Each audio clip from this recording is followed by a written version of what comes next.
J'ouvre le second débat de ce Sens Public sur les ingérences étrangères, les risques de manipulation de l'opinion, notamment pendant les périodes électorales. C'est d'une cyberguerre dont on parle. Beaucoup de pays participent, notamment la Russie. Et puis en face, il y a un pays qui est en première ligne, c'est l'Estonie. Justement, Audrey Vetas s'est rendue dans la capitale, Tallinn. Elle a pu accéder à un centre de cyberdéfense de l'OTAN ce jour-là. 3000 personnes participent à un exercice grandeur nature pour contrer une attaque venue d'un pays imaginaire.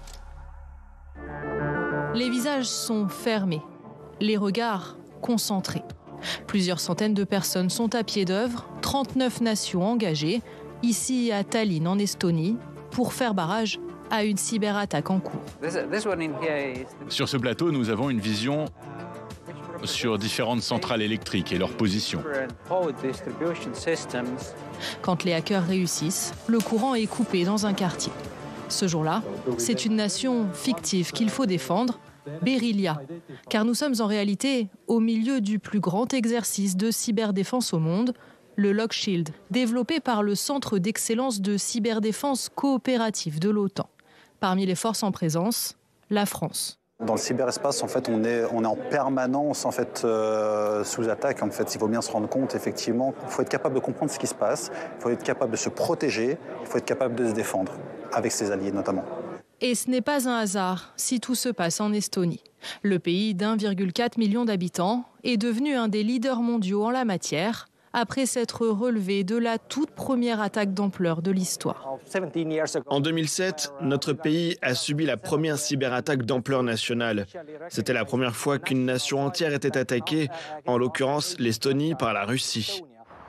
Une attaque causée par cette simple statue de bronze, un soldat, symbole de l'occupation soviétique du pays jusqu'en 1991. En 2007, les autorités décident de la déplacer dans un cimetière militaire. C'est l'émoi chez les 30% de russophones du pays. Des manifestations dégénèrent en émeutes, encouragées par les médias russes et les fake news. Dans la foulée, les sites officiels, les services bancaires, les médias sont interrompus après une cyberattaque imputée à des hackers russes.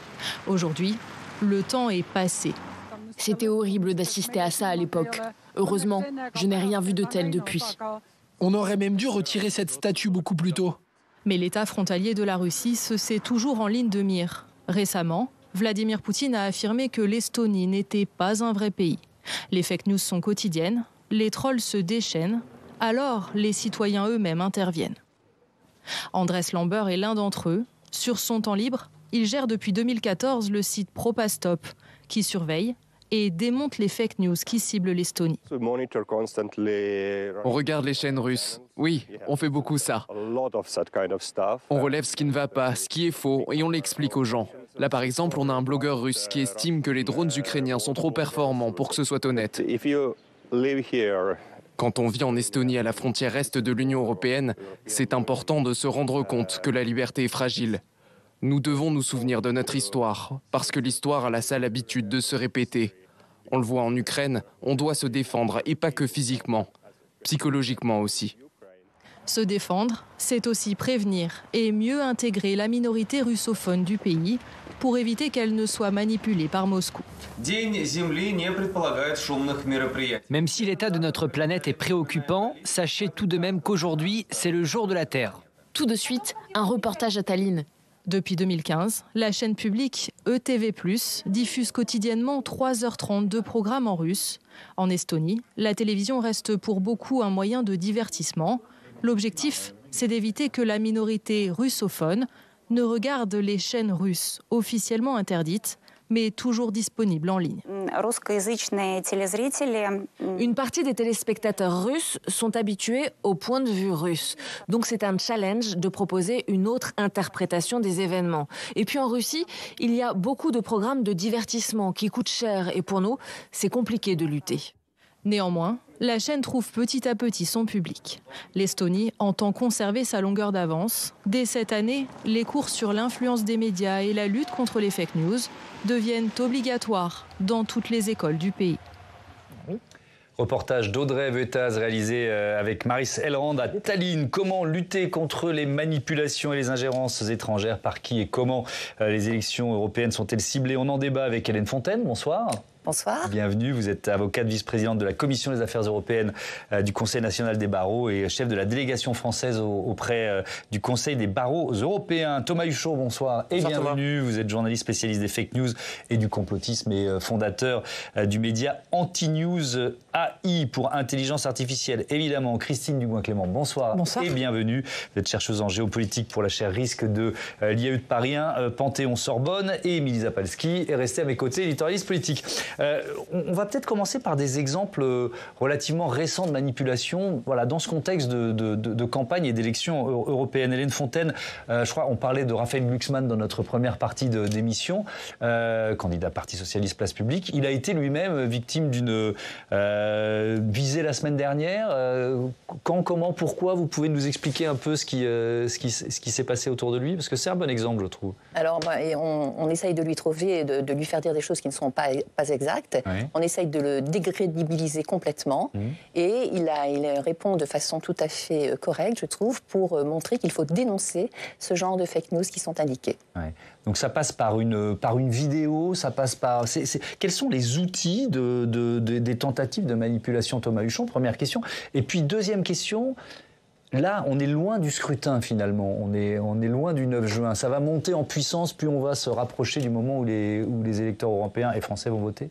Je me permets de répondre à votre deuxième question d'abord. La vraie crainte, c'est que, finalement, à fur et à mesure qu'on se rapproche du scrutin, eh bien, ce phénomène de désinformation à la fois généralisé et en même temps très ciblé augmente. Et on le sait, de plus en plus de gens forgent leur opinion électorale dans les derniers jours qui précèdent le scrutin. On appelle la cristallisation. Exactement. Ce qui veut dire qu'on pourrait se retrouver dans une situation quand même assez inédite dans laquelle les gens, les citoyens, pour se forger une opinion, seraient majoritairement fournis en informations qui seraient totalement mensongères et fabriquées comme telles. Dans les 48 heures, 3-4 jours qui précèdent le scrutin. Dans les 3-4 jours, mais aussi, et ça a été le cas dans un récent scrutin en Europe, eh bien, dans la période dite de la fin de l'espace médiatique qui précède un scrutin, c'est-à-dire entre le vendredi soir, minuit, où les campagnes sont arrêtées, et le dimanche, le moment du vote. Et pour répondre très brièvement sur les moyens qui existent, les outils, c'est à la fois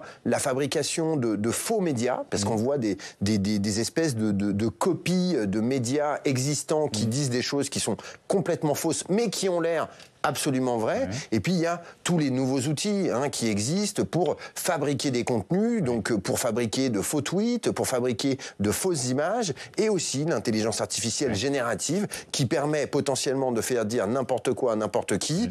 Là, on est quand même dans une situation très problématique. Alors ça, on y reviendra sur les outils de l'intelligence artificielle générative. Effectivement, il y a le bon exemple, Christine Dugouin-Clément, d'un scrutin relativement récent en Slovaquie. C'était au mois de septembre dernier, si je ne me trompe. Le candidat du Parti national populiste, Robert Fico, qui l'a emporté.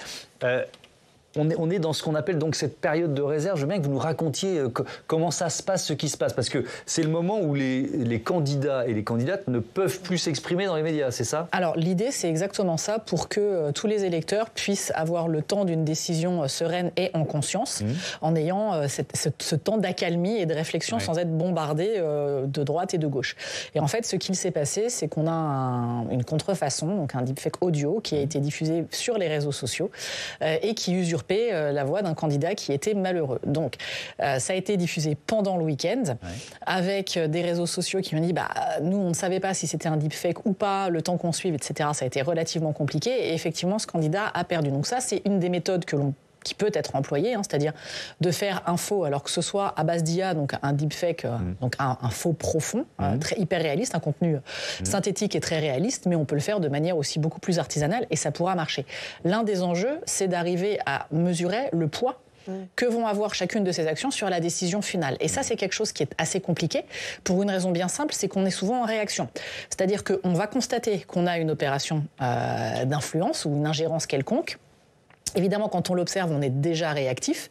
Et pour en mesurer l'effet avec précision, donc mes collègues chercheurs et moi adorons isoler les variables, c'est-à-dire arriver à dire exactement quel est le point qui a fait pencher la décision. Sauf que pour pouvoir faire ça de manière sérieuse, de manière rigoureuse. Il faut quasiment pouvoir faire une analyse de votre cible, donc de votre population, avant qu'elle ne soit attaquée, après qu'elle soit attaquée, et que vous soyez en capacité de pouvoir différencier les facteurs. Est-ce que, par exemple, on a un élément complètement autre, je ne sais pas, une décision juridique, un événement social, un événement quel qu'il soit, fait divers, qui arrive à ce moment-là et qui a pu avoir un impact. Oui. Ça, c'est quelque chose qui est assez délicat dans la mesure. Et c'est d'ailleurs un des gros points en disant, pour ceux qui seraient un peu tentés par le défaitisme. Ouais. Hélène Fontaine, c'est une vraie question, comment se défendre? Parce que là on parle d'un candidat à une élection en Slovaquie qui donc effectivement s'est retrouvé avec un faux enregistrement audio, on lui faisait dire des choses horribles et donc ça a sans doute un peu fragilisé en tout cas sa candidature. Les avocats sont là pour ça aussi. Comment on peut se défendre face à cette nouvelle forme d'attaque? Bien sûr, il faut avoir le réflexe avocat, bien évidemment. Puisque quand vous êtes cyberattaqué, par exemple, la première question que vous vous posez, c'est qu'est-ce que je fais? Je vais voir un informaticien, peut-être pour m'aider, mais je vais voir aussi comment faire pour me défendre. Donc je vais voir un avocat. Et l'avocat est là justement pour donner des conseils, pour porter les droits de la personne qui vient vous voir. Donc ce réflexe avocat dans la défense est extrêmement important. Émilie, il y a un problème de communication aussi, parce que quand ça imprime, vous voyez ce que je veux dire, ça imprime le cortex de l'électeur au moment crucial et on a presque pas le temps, même si on fait un démenti, est-ce que ce démenti est entendu? Vous voyez ce que je veux parce dire? qu'évidemment, les ressources de l'avocate, ça ne sera pas le même timing que les élections, et donc l'impact, il sera déjà là. Moi, je pense qu'il y a encore beaucoup de mal pour les communications, on va dire positives, c'est-à-dire pas complotistes, à l'inverse, à déclencher une offensive là-dessus, il me semble, enfin, vous me le direz, même quitte à utiliser tous ces outils, l'intelligence artificielle générative, tout ce qui peut être à disposition et qu'utilisent énormément les complotistes, et avec beaucoup de succès, on n'a pas la même chose du côté des candidats, du côté des gouvernements, du côté des États, pour essayer de développer ça. Je vais vous expliquer juste un exemple que j'ai vu en 2016, quand on tapait vaccin, par exemple, sur YouTube ou sur Internet, on avait toutes les théories complotistes, c'était avant le Covid même. Eh bien, les instituts autour des vaccins et de santé ont fait toute une opération pour démultiplier les informations. Faire remonter du contenu. C'est du référencement, c'est simplement du référencement. Et ça a fonctionné, c'est-à-dire que quand on tapait vaccin, on avait plutôt accès à des informations vraies plutôt qu'à des informations fausses. Donc il me semble qu'il faut professionnaliser. C'est des nouveaux outils de communication, les réseaux sociaux, l'IA. Il faut arriver à communiquer là-dessus puisque ça prend de l'importance dans les élections. Alors, la Russie, elle est souvent montrée du doigt, Thomas Huchon. Alors, on verra qu'il n'y a pas que la Russie, il y a d'autres pays, mais bon, elle l'est peut-être aussi un peu à juste titre. Quel est l'objectif d'un Vladimir Poutine quand il cherche à éventuellement déstabiliser nos démocraties? Il y a plusieurs choses, encore une fois, ce sont toujours des questions très complexes. Il y a un premier point, c'est que finalement, en affaiblissant ses adversaires, eh bien, il grossit la propre taille de son influence. C'est-à-dire que en créant des failles entre les pays occidentaux, en séparant, par exemple, l'Amérique de Trump de l'Union européenne, en faisant sortir, en militant pour la sortie de l'Angleterre de l'Union européenne, donc avec le Brexit, ce sont des opérations d'influence électorale qui ont été massives de la part des Russes et qui sont ultra documentées. Eh bien, finalement, si votre adversaire est moins gros, eh bien, vous devenez vous-même un petit peu plus important et un petit peu plus influent. Ça, c'est un premier point. Le deuxième point, eh bien, c'est que il y a, et ça a été dit, alors pas par Vladimir Poutine, mais par Dimitri Medvedev, c'est le rôle de la Russie de soutenir tous les partis qui soutiennent la Russie dans les élections dans lesquelles ils sont candidats. Ça veut dire quoi? Qui sont les partis aujourd'hui qui soutiennent la Russie? Eh bien, ce sont majoritairement les partis populistes, les partis d'extrême droite. On retrouve aussi parfois des partis d'extrême gauche qui ont un peu perdu une forme de boussole ces dernières années. Et donc, il y a aussi cet élément-là qui est au-delà de séparer finalement les pays qui étaient ses adversaires alliés entre eux, eh bien, c'est vraiment peser sur une élection, quoi. Et aussi d'affaiblir les pays en eux-mêmes. Ce qu'on peut voir, et ça paraît totalement anodin, vous vous souvenez de cette polémique autour des punaises de lit?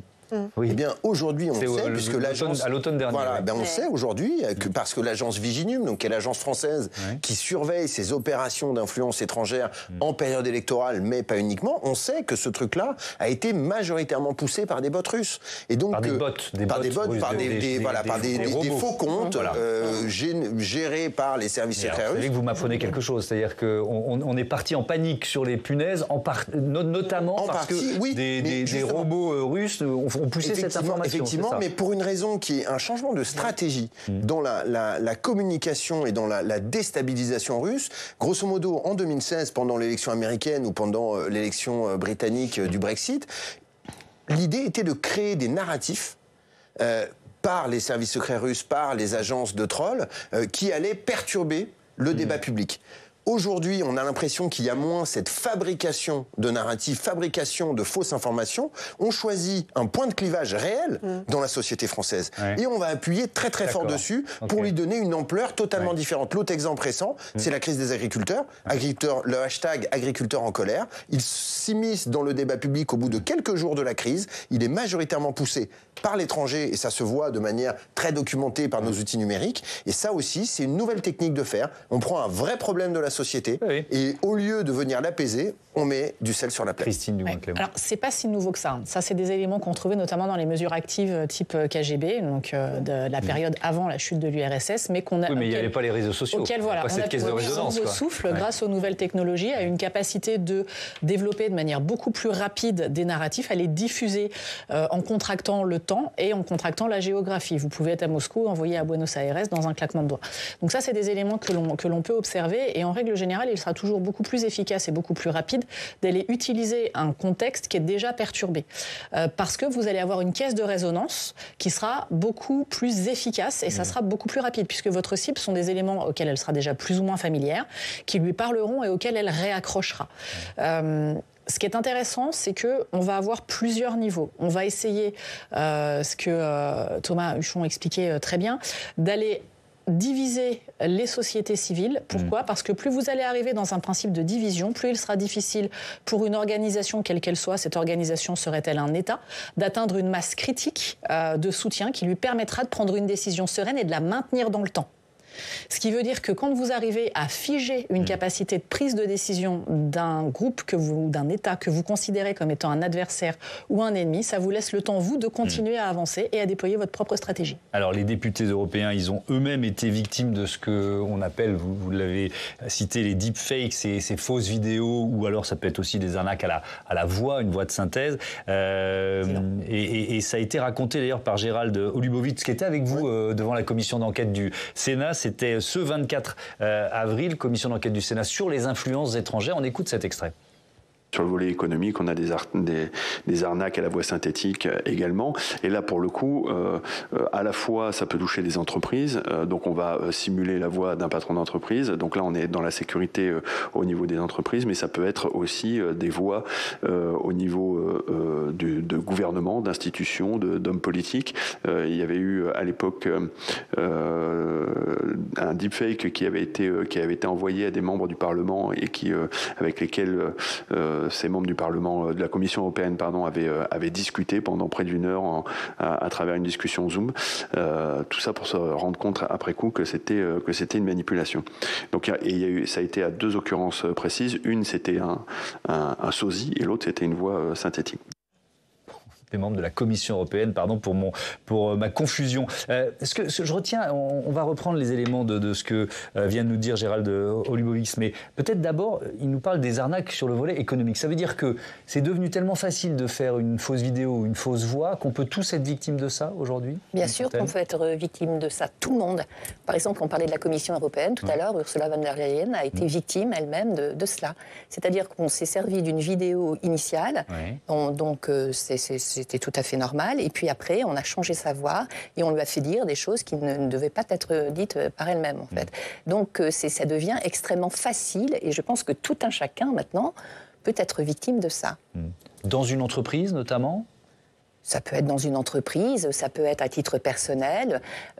On peut, de toute façon, si on veut changer maintenant, on peut le faire. On a, avec l'intelligence artificielle, la possibilité de changer les voix, la possibilité de changer les visages. On peut tout faire, en réalité. Ça touche tout le monde maintenant. Ouais. Alors, on va l'expliquer. Quand vous êtes arrivé devant cette commission, Thomas Huchon, vous êtes arrivé avec une vidéo, vous avez fait la démonstration de ce qu'on pouvait faire facilement en matière de deepfake. Donc, c'est votre image avec la voix d'autres personnes. On écoute un extrait.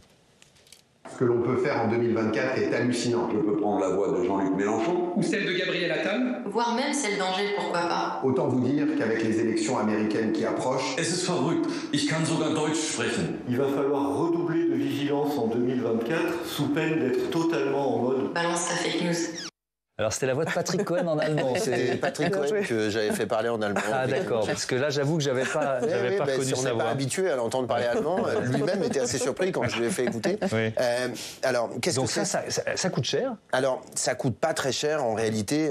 Ce sont des outils qui sont gratuits ou qui coûtent quelques dizaines d'euros par mois. D'abonnement par mois. D'abonnement, voilà. Après, ça demande quand même un petit savoir-faire pour que ça soit aussi réaliste. Moi, ces outils-là, je les utilise depuis quelques mois avec, bizarrement, pour un journaliste d'investigation comme moi, avec une agence de publicité qui s'appelle Brainsonic, et avec qui je travaille depuis le mois de janvier. On a créé un nouveau média sur Internet qui s'appelle Anti-Fake News AI et qui essaye d'utiliser l'intelligence artificielle. C'est ce que nous disait et donc tout à l'heure. Créer bah oui, donc on essaye, hein, voilà.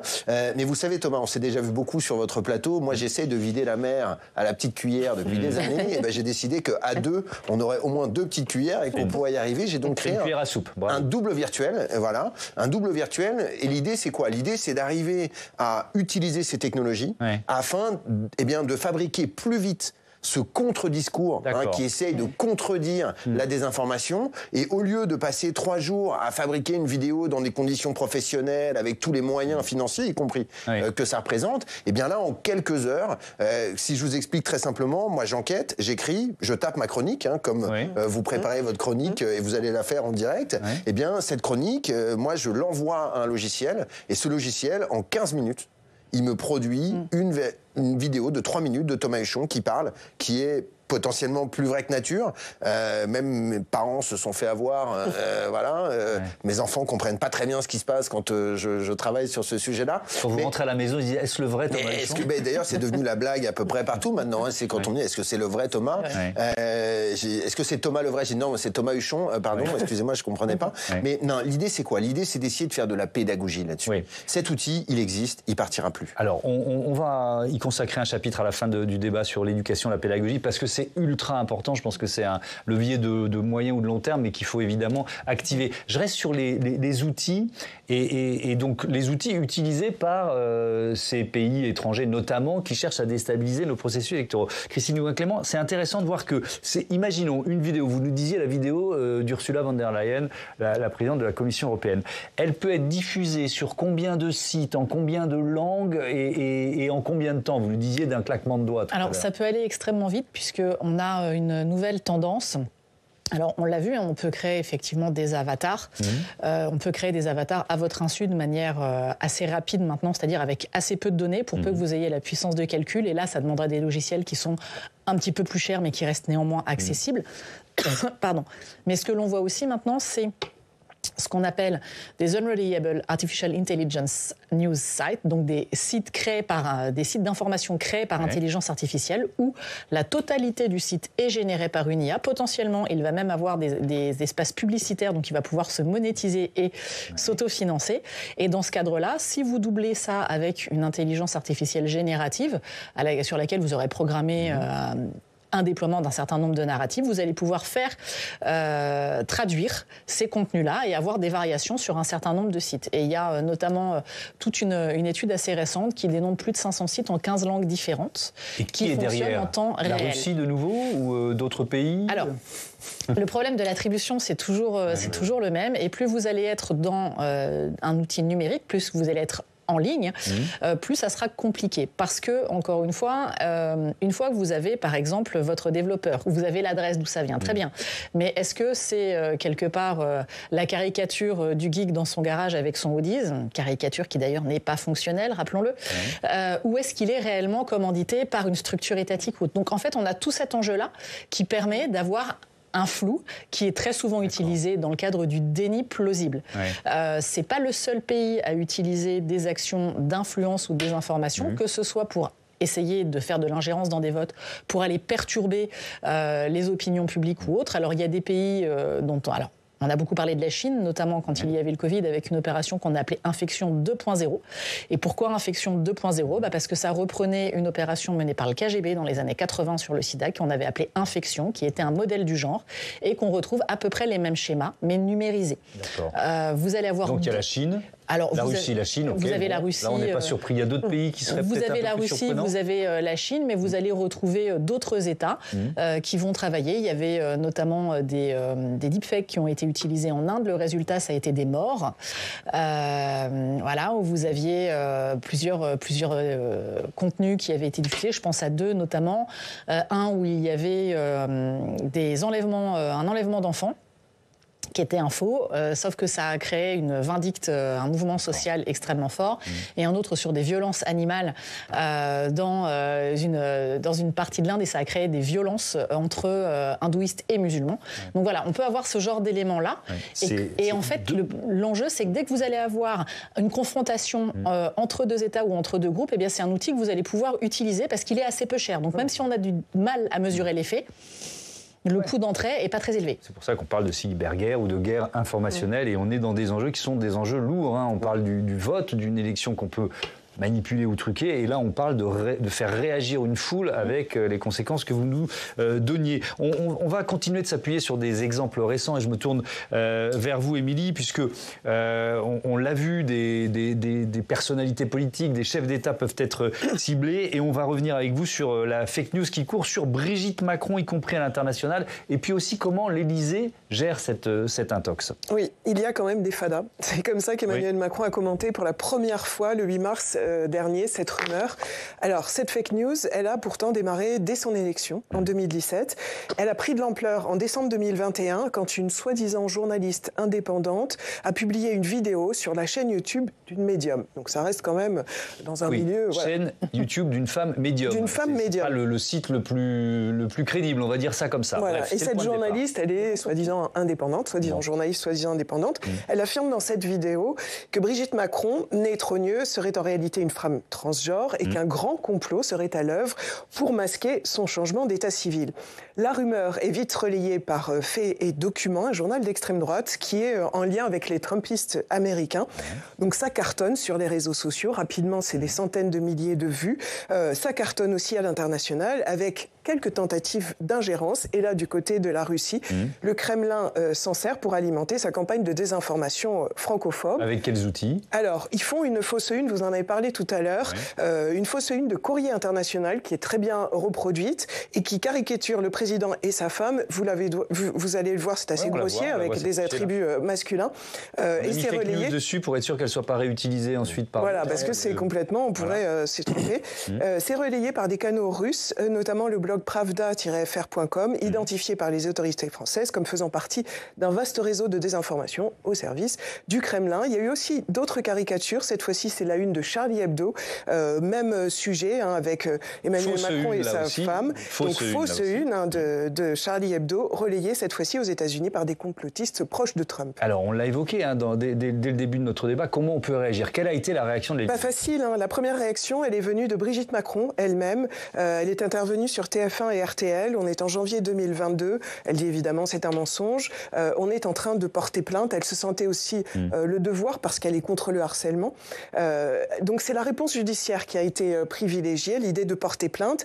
Et il y a une suite puisque le 6 mars 2025, ces deux femmes seront jugées au pénal à Paris pour avoir diffusé ces rumeurs transphobes. Et alors côté président de la République. Alors jusqu'à maintenant...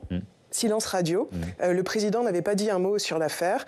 En parler serait peut-être donner trop d'importance. Ça, c'est des choix stratégiques. Pourtant, en 2017, il avait fait un choix différent face à une autre rumeur. Alors, c'était pas par fausse une, mais c'était une rumeur qui tournait autour de sa prétendue liaison avec Mathieu Gallet, qui était alors PDG de Radio France. Il avait choisi d'aborder le sujet lors d'un meeting à Paris. Si on vous dit que j'ai une double vie avec Mathieu Gallet ou qui que ce soit d'autre, c'est mon hologramme, il s'était servi d'ailleurs de ça, qui soudain m'a échappé, mais scène peut-être moi, avait-il plaisanté. Peu de temps après, il en avait reparlé dans le journal Têtu, cette fois-ci, et la rumeur s'était petit à petit éteinte. Et alors, donc, cette fois-ci, concernant son épouse, il choisit d'esquiver le sujet, c'est ça? Il esquive le sujet, mais il est questionné par un journaliste de TF1 lors de la cérémonie organisée pour l'inscription de l'IVG dans la Constitution. C'était donc le 8 mars. Il fait un commentaire pour répondre à ce journaliste, mais sans s'étendre sur le sujet. Il évoque les fausses informations et scénarios montés avec des gens qui finissent par y croire et qui vous bousculent dans votre intimité. L'idée, encore une fois, c'est d'opter pour la stratégie du silence, de privilégier la réponse judiciaire. Il parlait de machisme, puisque c'était la journée de la femme, et contre ce machisme, il faut utiliser le droit à la justice, disait le président. Il faut dire que c'est pas la première fois qu'une première dame subit de telles attaques. Là, je parle vraiment de cette nature. Même topo pour Claude Pompidou, sans image évidemment, ou outre-Atlantique pour Michelle Obama. Les complotistes ont, semble-t-il, peu d'imagination parfois, ce qui contribue aussi à décrédibiliser leurs actions. Alors, je vais vous faire un aveu. On s'est posé la question, parce que quand on, quand on parle et de relayer, est-ce qu'il faut en parler? Est-ce qu'il faut en parler? Est-ce qu'on la diffuse pas d'une certaine façon en en parlant? Alors, je vous donne la parole tout de suite, mais je voudrais d'abord entendre Hélène Fontaine là-dessus, sur la façon, pourquoi l'opinion, pourquoi ça prend aussi bien, d'après vous, ça prend parce que ça prend parce que ça touche des personnalités qui sont connues, et donc chaque personne se demande un petit peu si c'est vrai, si ça n'est pas vrai, et le fait de penser que qu'il est possible que ce soit vrai, l'emporte bien souvent. Et donc, il y a de la curiosité. Et c'est pour ça que ça prend. Ça nous choque, donc on le partage, c'est aussi ça? Je pense que ça nous choque, donc on le partage. Et ça a été étudié. Et on est dans ce sens de dire, à partir du moment où ça choque quelque chose avec quelqu'un, eh bien, on peut dire que c'est possible, on peut se poser la question, est-ce que tout compte fait, il n'y aurait pas quelque chose de vrai en réalité? Donc on est vraiment dans cette psychologie-là en réalité. Thomas Huchon, vous vouliez intervenir. Est-ce que ce qu'on est en train de se dire les uns les autres, ça va peut-être être réutilisé, monté, bidouillé. Vous voyez ce que je veux dire? Pas un site complotiste qui va dire « Ah ben voyons, on en parle dans un média sérieux, sans moi, je vais vous dire, ça fait 10 ans que je lutte contre les fake news, contre les théories du complot. Et pendant longtemps, j'ai eu peur de ce qu'on appelle l'effet Streisand. Vous savez, c'est le fait de parler d'un sujet qui donne à ce sujet une visibilité. Je pense que j'ai eu tort. Et je pense que nous avons tous eu tort. En novembre 2021, moi je travaille à TF1 à l'époque, j'ai une émission qui s'appelle Anti-Complot, et je refuse de faire ce sujet dans l'émission. Je veux pas le faire. Je veux pas le faire parce que je trouve ça, je vais vous le dire, absolument odieux et vraiment dégueulasse. En plus, ce truc-là est porté par l'extrême droite antisémite française, parce que Fait et Documents, c'est aussi un journal qui appartient à Alain Soral, qui est un peu le chef de la complosphère française depuis des années. Donc, on est quand même sur quelque chose de construit par l'extrême droite, de volontairement mensonger, et sur lesquels, finalement, on a peu d'arguments. Mais vous dites, il faut en parler pour le contrer, c'est ça. Le problème, c'est qu'à partir du moment où ce truc-là circule, si on n'apporte pas un autre son de cloche, ça veut dire que quelque part, les gens qui n'ont pas d'opinion sur ce sujet et qui veulent se faire une opinion sur ce sujet ne vont être exposés qu'à ces délires complotistes dingues. Je voudrais juste dire un truc sur cette affaire. Cette affaire, elle est beaucoup plus grave qu'on l'imagine. Parce qu'en réalité, elle vient nourrir un narratif complotiste existant dans la société américaine depuis l'émergence du mouvement QAnon. Pourquoi c'est grave si Madame Macron est un homme? Parce que Madame Macron a rencontré Emmanuel Macron quand il était mineur.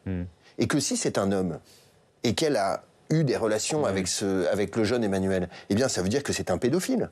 Et donc Emmanuel Macron serait, dans cette espèce de narratif complètement dingue, le protecteur des pédophiles en secret, qui gouverne le monde en secret, qui est cette espèce d'idée QAnon complètement dingue. Et en fait, c'est là que le narratif devient complètement dingue. Ce que moi j'ai pu constater sur cette histoire, c'est que le lendemain de la déclaration d'Emmanuel Macron qui dit que potentiellement il pourrait envoyer des soldats sur le sol ukrainien, eh bien ce hashtag Jean-Michel Trogneux, il passe de quelques mentions, 4, 5, 10, 15 mentions, à plus de 18 000. C'est pas possible que ça soit organique, comme on dit. Ce truc-là a été poussé, et si on regarde la carte du monde de là où ce hashtag a été poussé, il est poussé dans 2 pays, les États-Unis et la Russie. Les États-Unis et la Russie. Sur la procédure judiciaire, parce que Émilie nous disait, il y a 2 femmes qui vont être jugées. On réussit à commencer à judiciariser ces affaires? Ah oui, bien sûr, de plus en plus. Et il faut le faire d'ailleurs. Et il faut le faire parce que justement, ça va pouvoir démontrer qu'il y a des solutions juridiques. Alors, on a les textes du Code pénal, on a les textes sur la liberté de la presse, on a énormément de textes. Ils sont adaptés, sont suffisants. Qui sont adaptés avec des sanctions qui sont quand même importantes, avec des amendes importantes qui peuvent aller jusqu'à 45 000 €, des années de prison qui sont aussi sollicitées. Et puis je voudrais aussi dire qu'il y a une loi, la loi anti-fake news de 2018, qui est venue dire aussi que l'on pouvait demander en référé à stopper une information, à stopper la circulation de l'information. Donc il y a quand même tout un arsenal qu'il faut utiliser, et c'est pour ça qu'il faut connaître, il faut informer en fait tous ces internautes de leurs droits. On parle de TikTok dans un instant, ce sera notre dernier chapitre, mais vous vouliez intervenir. Oui, juste sur pourquoi est-ce qu'on va y croire. Alors c'est pas forcément toujours ce qui va être choquant. En réalité, c'est quand vous avez des contenus qu'on va appeler à forte charge émotionnelle, qu'elles soient positives ou négatives, que vous allez avoir tendance à partager ou à interagir de manière plus ou moins rapide. Et ce qui est intéressant, c'est que ça va avoir tendance à engendrer et à déployer de la viralité, ce qui est l'enjeu des bots. Or, plus vous allez voir un contenu, plus vous allez vous familiariser, du moins il vous paraîtra choquant. Donc le but étant d'arriver à ce genre de phénomène-là, tout en sachant qu'en règle générale, on estime que dans un groupe, vous allez toujours avoir 15 ou 20% qui seront des persuadés, 15 ou 20% qui seront des opposants, quelle que soit l'idée, quel que soit le principe. Et ce qui est intéressant, c'est toute cette masse qui se retrouve entre ces deux extrêmes.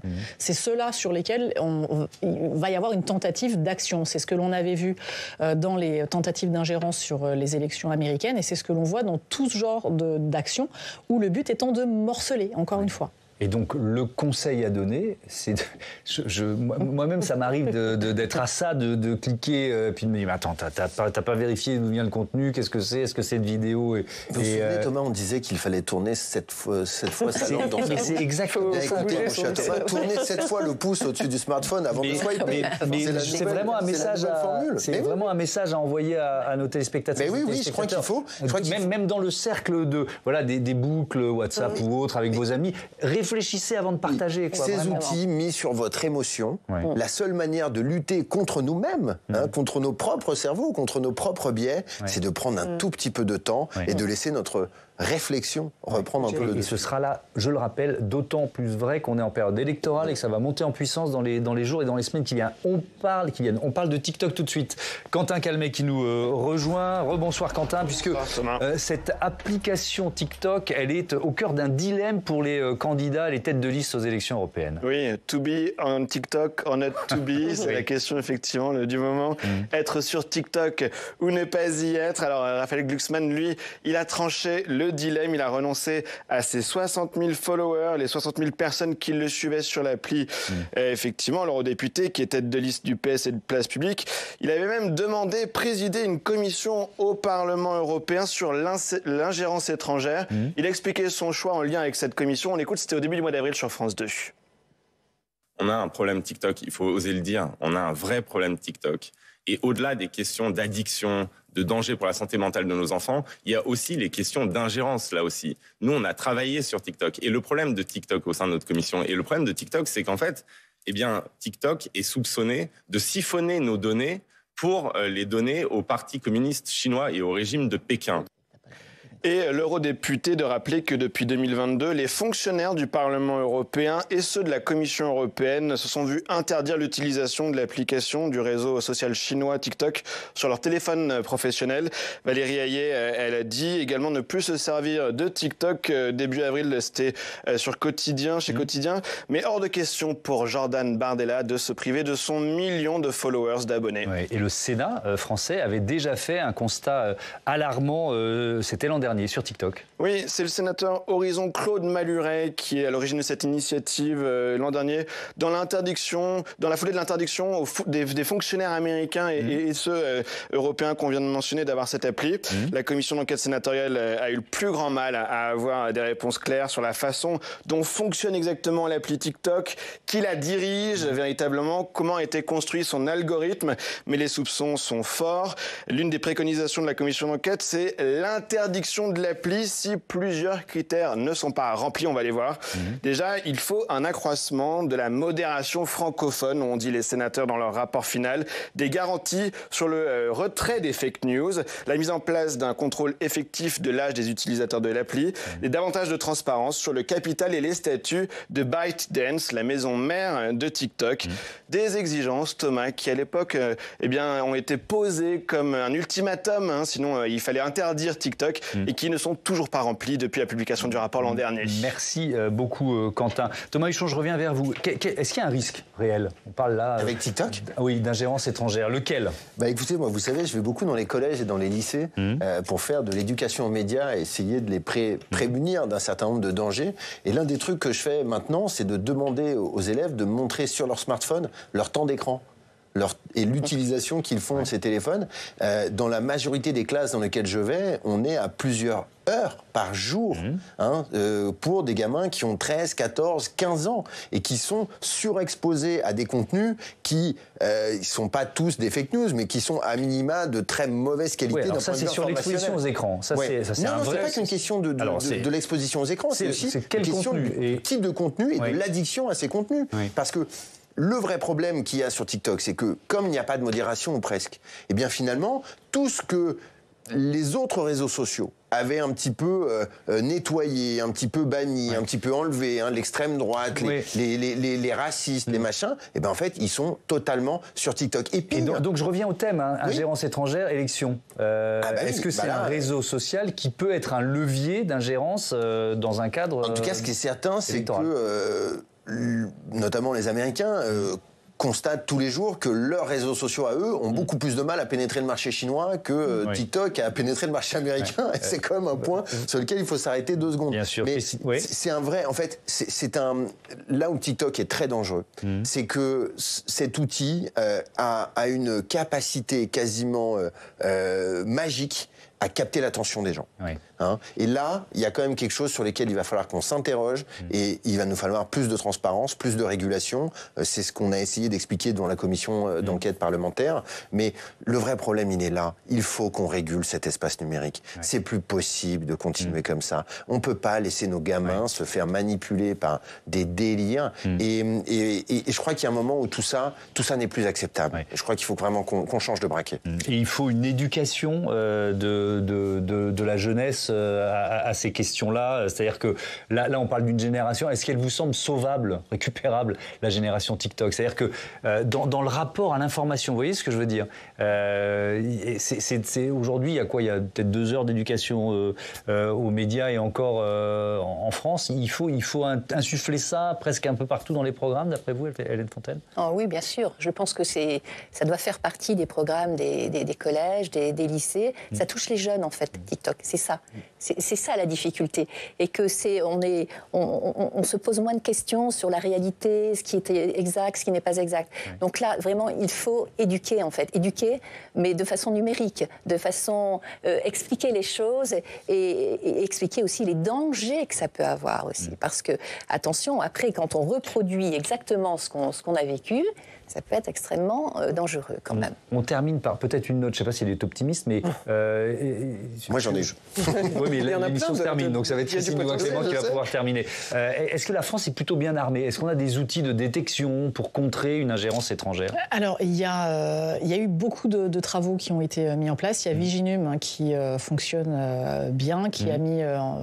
qui a démonté, qui est un observateur et qui montre plusieurs opérations comme Doppelganger, donc qui copiait des médias traditionnels, des journaux. Donc on arrive à avoir ce genre de choses. Maintenant, c'est un travail de long terme.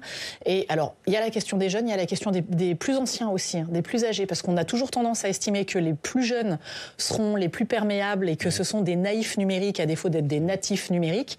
Mais pour les très anciens, on n'a pas forcément non plus ce recul-là. Donc ils sont aussi un objet parce qu'il y a plus de votants dans cette génération-là. Évidemment, ceux qui vont aller voter le 9 juin, ce sont les plus anciens. L'espoir, c'est d'aller dans ces établissements scolaires, de les aider. J'en profite pour faire un tout petit coucou au collège du Bois-l'Abbé, et à Champigny-sur-Marne, où j'ai passé la semaine à travailler sur ces sujets, à essayer de les prémunir contre les fake news. Et je vous le dis, quand on sort d'une journée comme celle que j'ai passée aujourd'hui, on a beaucoup d'espoir pour que cette jeunesse puisse lutter contre la désinformation. Merci à eux. Beaucoup, merci à tous. Allez voter le 9 juin et en conscience et en faisant attention à ce que vous partagez sur les réseaux sociaux. On le rappelle. Je vous dis à lundi. Notez que demain matin, Oriane Mancini reçoit Olivier Faure, le premier secrétaire du Parti Socialiste, dans la matinale de Public Sénat. Belle soirée.